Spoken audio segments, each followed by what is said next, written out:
Good morning બાળકો. આજે આપણે આપણા પ્રકરણ નંબર 7 નો છેલ્લો દાખલો ઉદાહરણ નંબર 8 ને આપણે સોલ્વ કરવાના છીએ અને પછી આપણે બીજા પ્રકરણ પર જશું.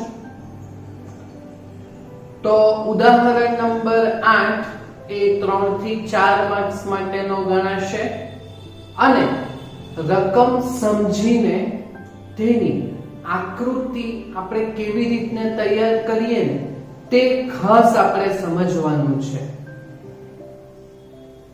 કારણ કે આ દાખલો એ જો તમે રકમ સમજીને આકૃતિ જો જાતે કરી તો પછી આ દાખલો તમને 100% તમને આવડવાનો જ છે. જે આપણે ચાક માત્રાના સિદ્ધાંત થી આપણે એને સોલ્વ કરીશું.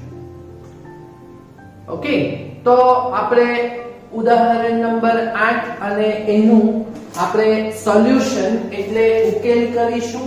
જે તમને રકમ આટલી આપેલી છે, દેખાય છે રકમ દેખાય છે ને? ઓકે, તો દરેક વાક્યને સમજીને તમને એની આકૃતિ સમજ પડવી જોઈએ. આપણે કેવી રીતના દોરવાના છે આકૃતિ. તો શું કીધેલું છે ભાઈ કે 70 સેન્ટીમીટર લાંબા 4 કેજી દળનો એક ધાતુનો સળિયો લેવાનો છે. એટલે એક ધાતુની આખી સળિયા જેવી પટ્ટી લઈ લેશું જેની લંબાઈ કેટલી છે એમ જોશું આપણે. તો ભાઈ 70 સેન્ટીમીટર. તો આકૃતિ આપણે એકદમ નીટ એન્ડ ક્લીન દોરીશું. બરાબર? ઓકે, આ જે ધાતુ જે છે, હા ઓકે, આ ધાતુનો જે સળિયો છે એની લંબાઈ 70 સેન્ટીમીટર છે અને આ સળિયાનું દળ 4 કિલોગ્રામનું છે. ઓકે, એટલે આનું જો હું સેન્ટર લઉં અહીં, તો આ આનું સેન્ટર છે. આ સેન્ટર ને આપણે G કહી દઈએ. બરાબર? તો આ એક્ઝેક્ટ જે નીચે જે બળ લાગવાનું વજન બળ, તે સળિયાનું દળ કેટલું છે? 4 કિલોગ્રામનું. એટલે એક્ઝેક્ટ સેન્ટર થી નીચેની તરફ વજન બળ m * g, જ્યાં m એટલે સળિયાનું દળ કેટલા કિલોગ્રામ છે? 4. તો એને વજન બળ mg એટલે 4g જેટલું વજન બળ લાગશે એક્ઝેક્ટ મધ્યથી નીચે તરફ. બરાબર? ઓકે, તો આ જે સળિયો છે એના બે છેડાના નામ આપણે આપી દઈએ. આ છેડાનું નામ આપણે આપી દઈએ a અને આ છેડાનું નામ આપી દઈએ b. બરાબર? તો આ જે સળિયો જે છે એમાં a થી g સુધીનું અંતર, ઓકે, તો આટલું અંતર એ એક્ઝેક્ટ મધ્યમાં એટલે 35 સેન્ટીમીટર જેટલું થશે. ક્લિયર? આટલું સમજ પડી? ઓકે, હવે રકમને આપણે આગળ વધારીએ. તો આ સળિયાના બંને છેડેથી 10 સેન્ટીમીટર દૂર બે છરીધાર એટલે નાઇફ એજીસ ઇંગ્લિશમાં બે છરીધાર પર ગોઠવેલા છે. ઓકે, તો આ જે સળિયો છે ને તે નાઇફ એજ એટલે છરીધાર એના ઉપર આને ટેકવેલો છે. તો છરીધાર બંને છેડેથી 10 સેન્ટીમીટર દૂર લેવાની છે.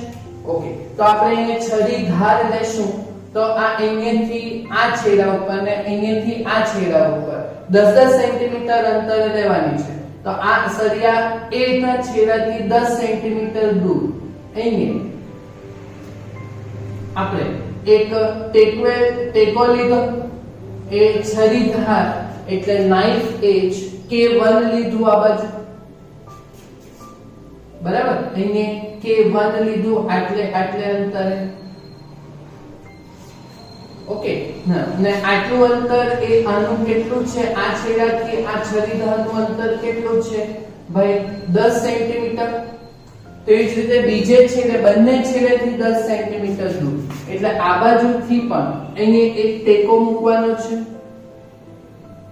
ઓકે, આ છરીધાર K2 બીજી છરીધાર નાઇફ HKNIFE HEDGE ઓકે તો આ બી છેડાથી આ પણ કેટલા અંતરે છે 10 સેન્ટીમીટર અંતરે છે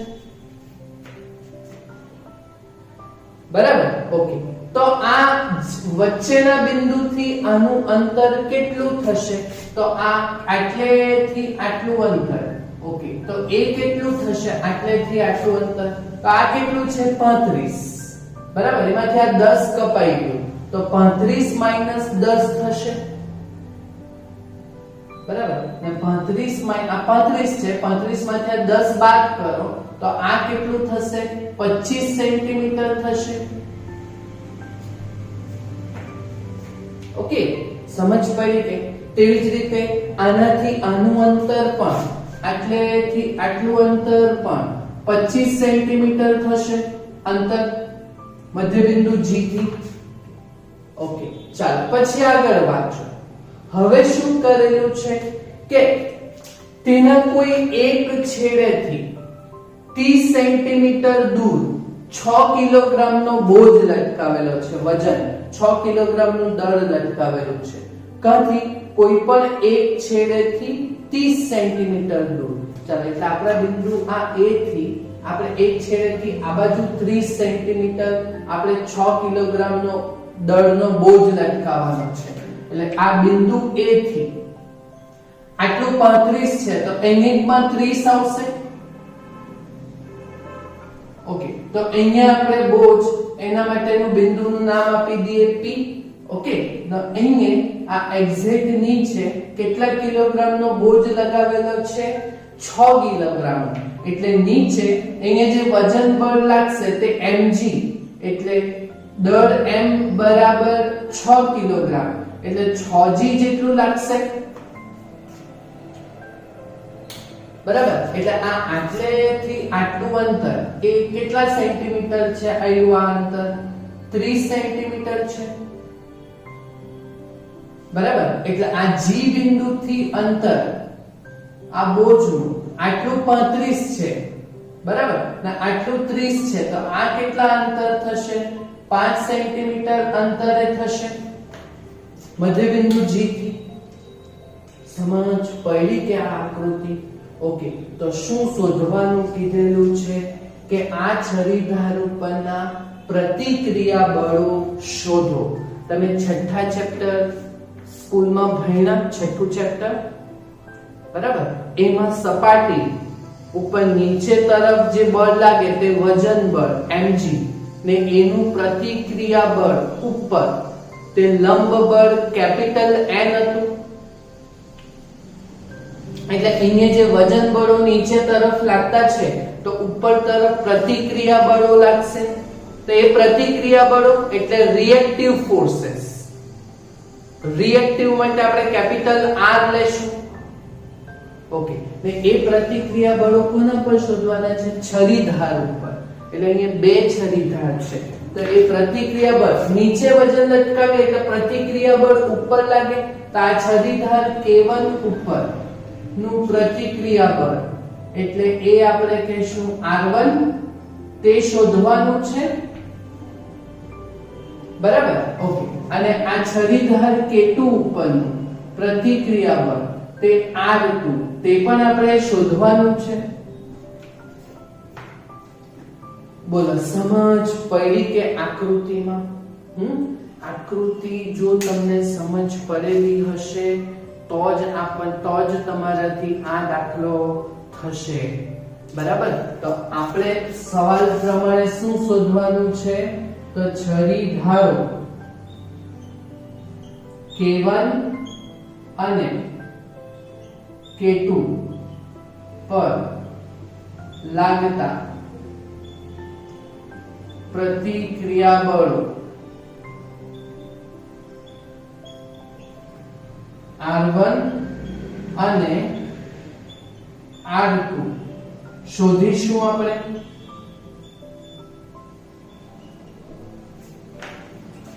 ક્લિયર ઓકે ચાલો તો અહીંયા આપણે સંતુલન થી આપણે જોશું સંતુલન બે પ્રકારના આવે જો રેખીય ગતિનું સંતુલન તમે છઠ્ઠા પાંચમા ચેપ્ટરમાં ભણ્યા, પાંચમા ચેપ્ટરમાં કે પાંચમા ચેપ્ટરમાં ભણ્યા કે પદાર્થ સ્થિર ક્યારે હોય તો જ્યારે એના પર ડાબી બાજુનું બળ જમણી બાજુનું બળ સરખું હોય, ઉપરનું બળ અને નીચેનું બળ સરખું હોય, બરાબર? તો એ રેખીય સંતુલન ભણ્યા. ઓકે, તો આપણે પહેલા રેખીય સંતુલનની ચર્ચા કરીશું. એટલે રેખીય સંતુલન માટે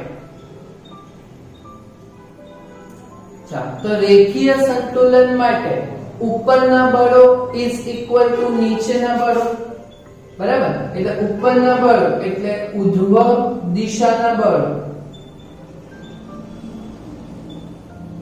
ઇઝ ઇક્વલ ટુ અધો દિશાના બળો.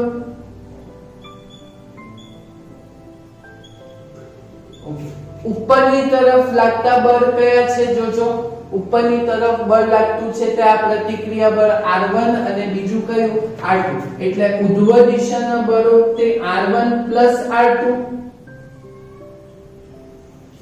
is equal to જમણી is equal to નીચેના તરફના બળ. નીચેના તરફના તો આ બે જ બળ લાગતા છે, વજન બળ. જોયા? જો આકૃતિ સમજ પડે ને, આકૃતિ સમજવા માટેનો વિડિયો હું એમ કહું કે 3 વાર જો આકૃતિ સમજ પડી તો પછી આ દાખલો તમને આવડવાનો જ છે, પછી દાખલામાં કઈ લેવાનું નથી, બરાબર? ઓકે, તો અધો દિશાના બળો એટલે નીચે ઉપરના બળો તે R1 R2 અને નીચેના બળો તે આ બે દેખાય કે વજન બળ 6G અને 4G બે વજન બળ છે એટલે 6G 4G. ઓકે, તો R1 R2 that is equal to 6G 4G કેટલા થવાના? 10G થવાના. સમજ પડી કે? ને જો અહીંયાથી આપણે G ની વેલ્યુ લઈ લઈએ 9.8, બરાબર? તો બોલો G ની વેલ્યુ 9.8 લઈ લઈએ તો જ્યાં ગુરુત્વ પ્રવેગ G બરાબર 9.8 મીટર પર સેકન્ડ સ્ક્વેર લેતા જો G ની વેલ્યુ તમે 9.8 લઈ લો, ઓકે, તો R1 R2 બરાબર તમારી વેલ્યુ તમને કેટલી મળે? તો 9.8 ગુણ્યા 10 કરો તો તમને કેટલા ન્યૂટન મળશે? 98 ન્યૂટન મળશે. આ બે બળનો સરવાળો, આ બે બળોનો સરવાળો છે એટલે એકમ ન્યૂટન આવશે, બરાબર? તો આવ્યું આને કહેશું આપણે સમીકરણ નંબર 1. બોલો, સમજ પડી કે આ આપણે રેખીય ગતિનું વાપર્યું, બરાબર? હવે ચાક ગતિ માટે આપણે ચાક માત્રાનો સિદ્ધાંત ભણેલા છે. ઓકે, ચાક માત્રાનો સિદ્ધાંત આપણે મધ્ય બિંદુથી જ લેશું. મધ્ય બિંદુ અહીંયા કયું છે? G. તો આ આપણે બધા દાખલા કર્યા ને સ્વાધ્યાયમાં, તો મધ્ય બિંદુ કેપિટલ G ને અનુલક્ષી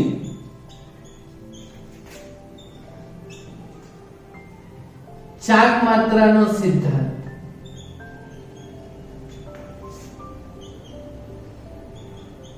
કેપિટલ G ને અનુલક્ષીને ચાક માત્રાનો સિદ્ધાંત વાપરીએ. એટલે ચાક માત્રાનો સિદ્ધાંત એટલે શું? તો ડાબી બાજુ ઉપરના ભાર બળો જે આવશે તે ભાર ભુજા અને જમણી બાજુ ઉપર પ્રયાસ ભુજા. ભાર એટલે બળ અને ભાર ભુજા એટલે એ જે તે બિંદુથી એ બળનું અંતર. ઓકે, તો અને જમણી બાજુ ઉપર પ્રયાસ એટલે બળ અને પ્રયાસ ભુજા એટલે જે બિંદુને અનુલક્ષીને કરતા છે ત્યાંથી એ બળનું લંબ અંતર.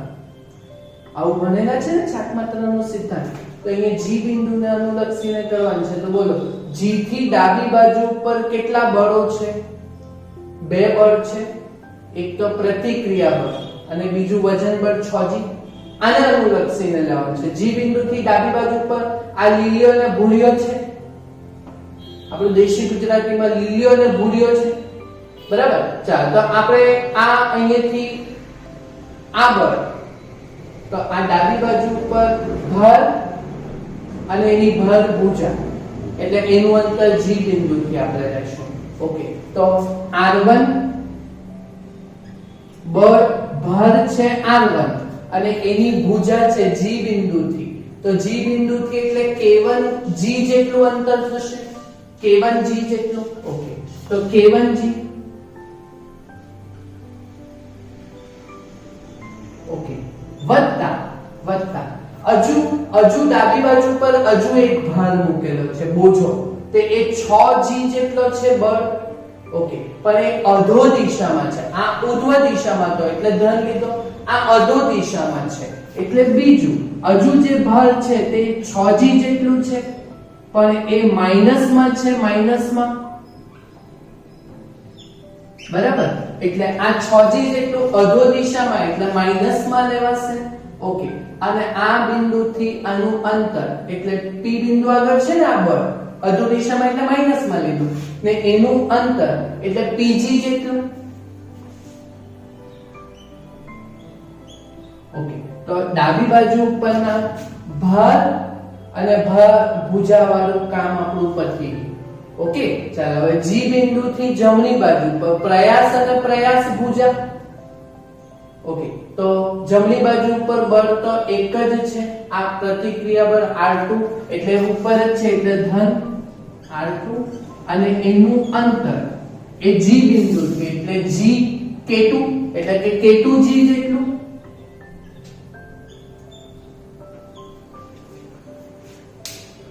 ઓકે ચાલો તો હવે આપણે r1 ઇન્ટુ ઓકે આ k1g નું અંતર કેટલું છે, આટલેથી આટલું અંતર કેટલું થશે k1g નું, આટલું કેટલું છે 35, આ કેટલું છે 10, તો k1g નું અંતર 25 સેન્ટીમીટર થશે.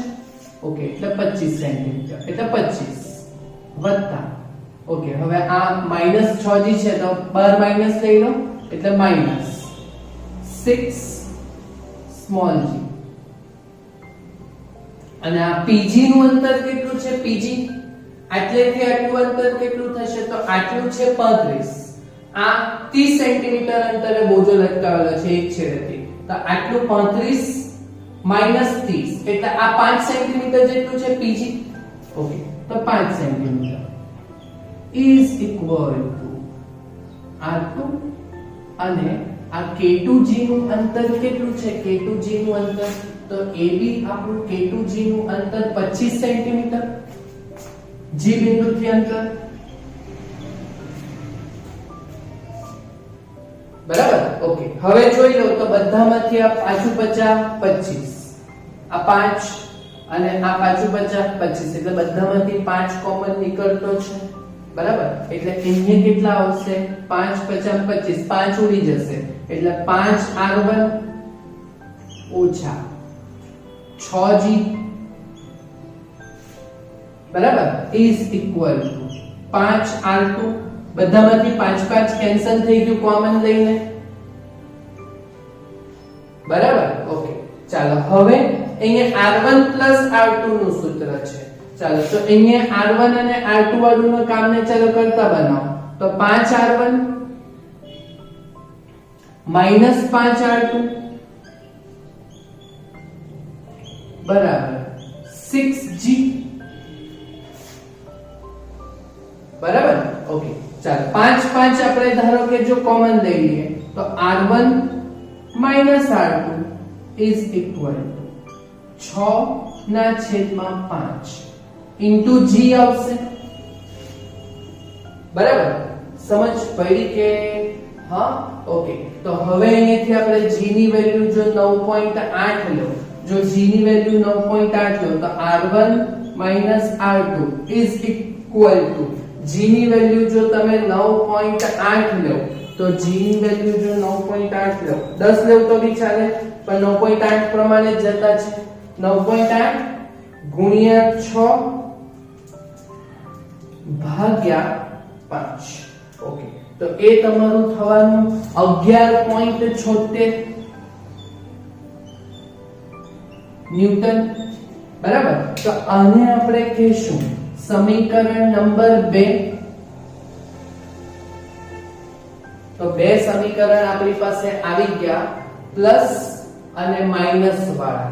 તો આપણે તો R1 અને R2 પ્રતિક્રિયા બળો શોધવાના છે, બરાબર. તો આપણે હવે આ સમીકરણનો શું કરીએ, લોપ લઈ લઈએ, બરાબર. તો લોપ લઈ લઈએ તો R1 અને R2 માંથી કોઈ બી એક શોધાઈ જશે. એટલે સમીકરણ 1 અને 2 નો લોપ લેવાનો. ઓકે, તો 1 અને 2 નો લોપ લેવો એટલે R1 plus R2 is equal to 98 છે અહીંયા, અને અહીંયા R1 minus R2 is equal to 11.76 છે. ચાલો અહીંયાથી જો લોપ લેશો તમે તો R1 R2 R2 બેઠા ઉડી જાય છે. ઓકે, તો R1 વત્તા R1 એ 2R1 થશે. ઓકે, અને 98 વત્તા 11.76 કરો એટલે 98 ને 10 108, 108 ને 1 109 એટલે 109.76 થશે, બરાબર. તો R1 બરાબર પહેલું પ્રતિક્રિયા બળ R1 બરાબર 109.76 ભાગ્યા 2 થશે. ઓકે, તો 109.76 ભાગ્યા 2. ઓકે, તો આ કેટલું થવાનું તમારું 54.88. કેટલું થવાનું 54.88 ન્યૂટન થવાનું. આ પહેલું પ્રતિક્રિયા બળ શોધાઈ ગયું એટલે આ આપણો એક જવાબ આવ્યો, બરાબર. હવે આ વેલ્યુ ને તમે કોઈ પણ એક સમીકરણમાં મૂકી દો, કાં તો R1 કાં તો સમીકરણ 1 કાં તો સમીકરણ 2 માં, બરાબર. ચાલો તો સમીકરણ 1 માં મૂકી દઈએ. ઓકે, તો સમીકરણ 1 માં